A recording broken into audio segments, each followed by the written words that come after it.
FIR ನಾನು ಭಾವನಾ. ಆ ಮೀಸೆ ಮೂಡೋ ವಯಸ್ಸೇ ಹಾಗೆ ನೋಡಿ. ಹುಡುಗೀರ್ ಹೋಗಿ ನಕ್ಷತ್ರನ ಹಿಡ್ಕೊಂಡ್ಬನ್ನಿ ಅಂದ್ರು ಮರು ಮಾತನಾಡದೆ ಹಾರಿಬಿಡ್ತಾರೆ. ಇನ್ನು ಕಾಡೋನಿಗೆ ಕಡಿವಾಣ ಹಾಕಿ ಅಂದ್ರೆ ಸುಮ್ಮನಿರ್ತಾರ? ಪಿಸ್ತೂಲ್ ಹಿಡಿದು ಪಾತಕಿಗಳಾಗ್ಬಿಟ್ರು. ಅದನ್ನೇ ಹೀರೋಯಿಸಂ ಅಂದ್ಕೊಂಡಿದ್ರು. ಈಗ ಸಿನಿಮಾ ನೋಡಿ ಹಂತಕರಾದ್ವಿ ಅಂತಿದ್ದಾರೆ. ಆ ಹುಡುಗರ ಕಥೆ ಇಲ್ಲಿದೆ ಇವತ್ತಿನ ಎಪಿಸೋಡ್ನಲ್ಲಿ. ಅದು ನಿಜಕ್ಕೂ ಖತರ್ನಾಕ್ ಹುಡುಗರ ಪಡೆ. ಒಂದು ಕೊಲೆ ಮಾಡೋದಕ್ಕೆ ಅವರು ಮಾಡಿಕೊಂಡ ಪ್ಲಾನ್ ಬಗ್ಗೆ ಕೇಳ್ಬಿಟ್ರೆ ಆಘಾತವಾಗುತ್ತೆ. ಇನ್ನು ಮೀಸೆ ಮೂಡೋ ವಯಸ್ಸಿನಲ್ಲೇ ಚಾಪೆ ಕೆಳಗೆ ನುಸುಳೋದನ್ನ ಕಲ್ತಿದ್ದಾರೆ. ಇನ್ನೊಂದಿಷ್ಟು ವರ್ಷ ಪಳಗಿಬಿಟ್ರೆ ಪೊಲೀಸರನ್ನ ಮೀರಿಸೋ ವೇಗದಲ್ಲಿ ರಂಗೋಲಿ ಕೆಳಗೆ ನುಸುಳ್ತಾ ಇದ್ರು ಈ ಹುಡುಗರು. ಅದ್ಯಾರ ಪುಣ್ಯವೋ ಏನೋ ಅಷ್ಟರೊಳಗೆ ಅರೆಸ್ಟ್ ಆಗಿದ್ದಾರೆ. ಅಂದಹಾಗೆ ಈ ಗ್ಯಾಂಗ್ನಲ್ಲಿ ಹುಡುಗಿಯರೂ ಇದ್ದಾರೆ.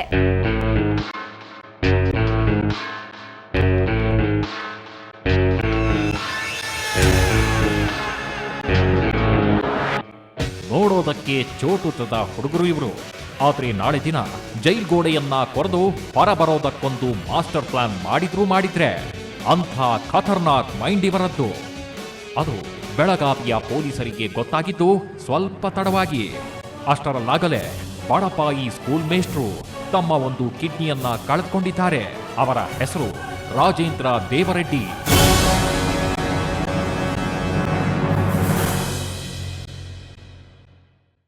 ಮೂಲತಃ ಸವದತ್ತಿಯ ಯರಗಟ್ಟಿ ಗ್ರಾಮದವರಾದ ರಾಜೇಂದ್ರ ಅಲ್ಲಿಂದ 30 ಕಿಲೋಮೀಟರ್ ದೂರದ ಬೆನ್ನಹಟ್ಟಿ ಗ್ರಾಮದ ಪ್ರೈಮರಿ ಸ್ಕೂಲಲ್ಲಿ ಟೀಚರ್ ಆಗಿ ಸಾಕಷ್ಟು ವರ್ಷ ಕಳೆದು ಹೋಗಿವೆ. ಆ ಭಾಗದಲ್ಲಿ ಇವರ ಬಗ್ಗೆ ಒಳ್ಳೆಯ ಹೆಸರೇ ಇದೆ. ಇನ್ನು ಊರಲ್ಲೂ ಅಷ್ಟೇ ಹೆಸರು ಕೆಡಿಸಿಕೊಂಡ ಮನುಷ್ಯ ಅಲ್ಲ. ಒಣಜಗಳ ದ್ವೇಷ ಅಂತೆಲ್ಲ ಯಾರ ಜೊತೆಗೂ ಇಲ್ಲ. ಇಂಥ ಮನುಷ್ಯನ ಮೇಲೆ ಮೊನ್ನೆ 15ನೇ ತಾರೀಕಿನ ದಿನ ಸ್ಕೂಲ್ ಮುಗಿಸಿ ಮನೆಗೆ ಬರ್ತಿದ್ದಾಗ ಫೈರಿಂಗ್ ಆಗ್ಬಿಡ್ತು. ಬೈಕ್ನಲ್ಲಿ ಬಂದ ಹುಡುಗರು ಹಿಂದಿನಿಂದ ಗುಂಡು ನುಗ್ಗಿಸಿ ಓಡೋಗ್ಬಿಟ್ರು. ಜೂನ್ 15ಕ್ಕೆ ಬೆಳಗಾವಿ ಜಿಲ್ಲೆಯ ಸೌಂದತ್ತಿ ತಾಲೂಕದಲ್ಲಿದ್ದಂಥ ಎಂಟಿ ಡ್ಯಾಮ್ ಹತ್ರ ರಾಜೇಂದ್ರ ಅಂತ ಒಂದು ಟೀಚರ್ ಮೇಲೆ ಅವನ ಬೈಕ್ ಮೇಲೆ ಹೋಗ್ತಿರುವಾಗ ಯಾರೋ 3 ಜನ ಬೈಕಲ್ಲಿ ಬಂದು ಅವನ ಮೇಲೆ ಗುಂಡನ್ನು ಹಾರಿಸಿ ಆ ಫೈರಿಂಗ್ ಇನ್ಸಿಡೆಂಟ್ ಒಂದು ನಡೆದಿತ್ತು. ಸೊ ಈ ಬಗ್ಗೆ ಕೂಡಲೇ ಮಾಹಿತಿ ಬಂದ ತಕ್ಷಣ ಸ್ಥಳೀಯ ಪೊಲೀಸರು ಸ್ಥಳಕ್ಕೆ ಹೋಗಿ ಪರಿಶೀಲನೆಯನ್ನು ಮಾಡಿದಾಗ ಅಲ್ಲಿ ರಾಜೇಂದ್ರ ಎಂಬ ವ್ಯಕ್ತಿ ಮೇಲೆ ಕೆಲವರು ಬಂದು ಗುಂಡಿನ ದಾಳಿ ಮಾಡಿರೋದ್ರ ಬಗ್ಗೆ ಖಚಿತ ಆಯಿತು. ಸೊ ಈ ಬಗ್ಗೆ ಸೌಂದತ್ತಿ ಪೊಲೀಸ್ ಸ್ಟೇಷನಲ್ಲಿ ಒಂದು ಪ್ರಕರಣ ದಾಖಲೆ ಮಾಡಿ ಇದನ್ನು ಭಾಳ ಗಂಭೀರವಾಗಿ ಒಂದು ಪ್ರಕರಣವನ್ನು ತಗೊಂಡು ಇದರಲ್ಲಿ CPI ಸೌಂದತ್ತಿ ಹಾಗೂ PSI ಸೌಂದತ್ತಿರವರು ತನಿಖೆಯನ್ನು ಪ್ರಾರಂಭ ಮಾಡಿದರು. ಫೈರಿಂಗ್ ಕೇಸ್ ಅಂದ್ರೆ ಸುಮ್ಮನೆನಾ? ಆದರೂ ತನಿಖೆ ಕೈಗೆತ್ಕೊಂಡ ಸವದತ್ತಿ ಪೊಲೀಸರಿಗೆ ಅವರ ಬುದ್ಧಿಮತ್ತೆಯನ್ನೆಲ್ಲ ಪರೀಕ್ಷಿಸೋ ಪ್ರಕರಣ ಇದಾಗಬಹುದು ಅಂತ ಆರಂಭದಲ್ಲಿ ಅನ್ಸಿರ್ಲಿಲ್ಲ. ಇನ್ವೆಸ್ಟಿಗೇಷನ್ ಶುರು ಮಾಡಿದವರಿಗೆ ಯಾವ ದಾರಿಯಲ್ಲಿ ಹೋಗ್ಬೇಕು ಅನ್ನೋದೇ ಅರ್ಥವಾಗದ ಸ್ಥಿತಿ.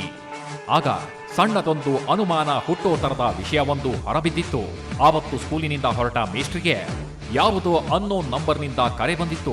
ಫೋನ್ ಮಾಡಿದವನು ನಿಮ್ಮ ಹತ್ರ ಮಾತಾಡೋದಿದೆ, ಸಿಗ್ಬೇಕು, ಎಲ್ಲಿದ್ದೀರಾ ಅಂತ ಕೇಳಿದ್ದ. ಕೊನೆಗೆ ಆತ ಮತ್ತೆ ಕಾಲ್ ಮಾಡಿಲ್ಲ.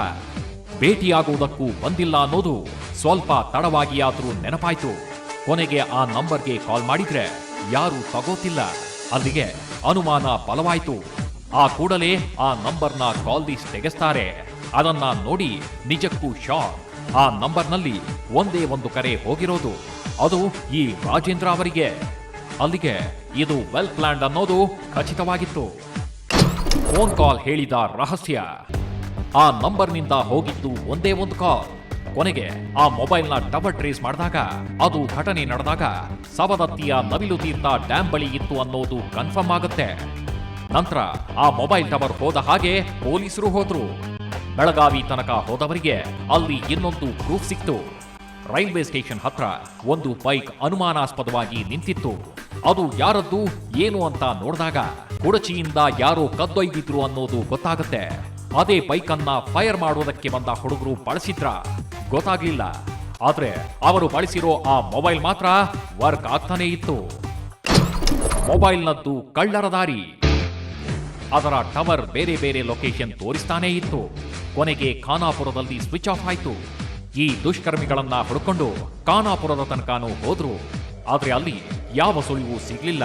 ಹಾಗಾದ್ರೆ ಅವರು ಇಲ್ಲಿಗೆ ಬಂದಿಲ್ವಾ? ಅಷ್ಟಕ್ಕೂ ರಾಜೇಂದ್ರ ಅವರಿಗೆ ಕಾಲ್ ಹೋದ್ಮೇಲೆ ಮತ್ತೆ ಆ ಸಿಮ್ಮಿನಿಂದ ಯಾರಿಗೂ ಕರೆ ಹೋಗಿಲ್ಲ.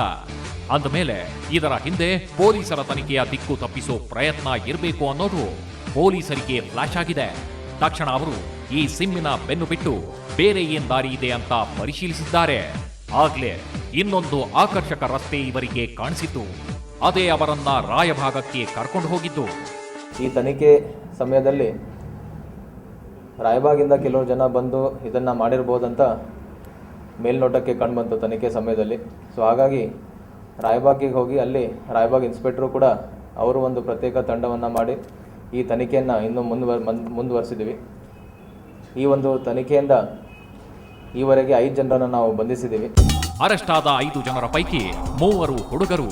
ಅದರಲ್ಲಿ ಮುಖ್ಯ ಆರೋಪಿ ಹಾಗೂ ಈ ಪ್ರಕರಣದ ಮಾಸ್ಟರ್ ಬ್ರೈನ್ ಅನಿಸಿಕೊಳ್ಳೋನು ಈ ಹುಡುಗ ರವಿ, ಇನ್ನೊಬ್ಬ ಮಂಜುನಾಥ, ಮತ್ತೊಬ್ಬ ಯಲ್ಲಪ್ಪ, ಇನ್ನು 2 ಹುಡುಗಿಯರು.